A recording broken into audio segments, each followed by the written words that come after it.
So we've brought, as you know, a chef from Malta, one of Malta's top chefs, who featured in a GBC television series actually, and he's going to be celebrating Gibraltar's connection with Malta through an amazing dish, which is a sort of arancini stuffed with a rabbit stew and garnished with prickly pear sauce and a white bean puree. It's like 3 different Maltese dishes that he's creating and putting into one.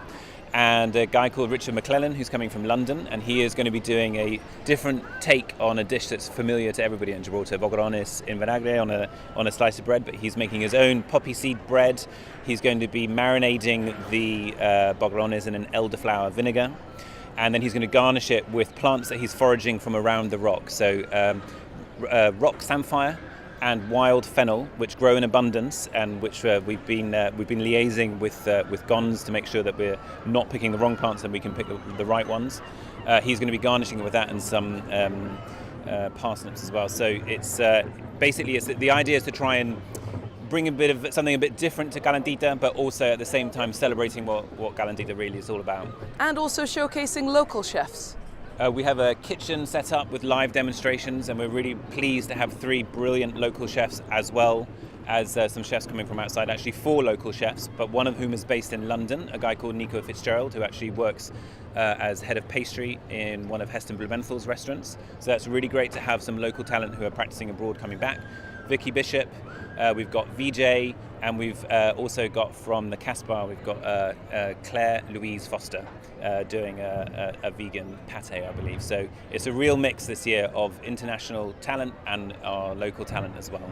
And together with the food, there's also the drinks with a mixology expert. Can you tell us a little bit about what he'll be creating?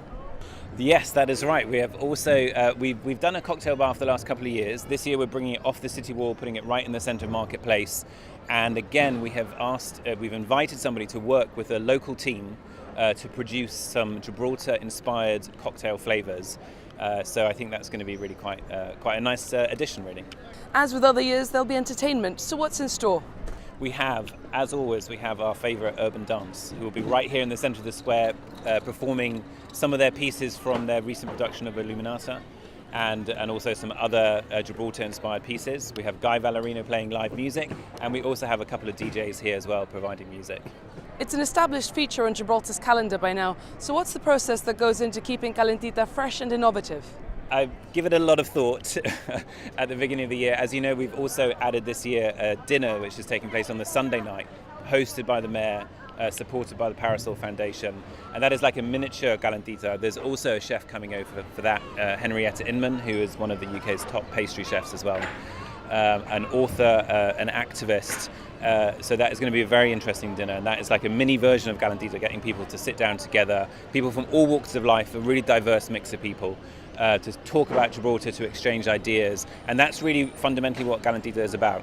But like, as you've asked me about what is the process about trying to reinvent or keep it fresh and keep people coming back, I think it's about just going back to the fundamentals of what it's all about. It's about celebrating our community, about family, about understanding each other. And that's one of the reasons that we have tried to bring some people from outside, but with the idea of reflecting Gibraltar back at itself.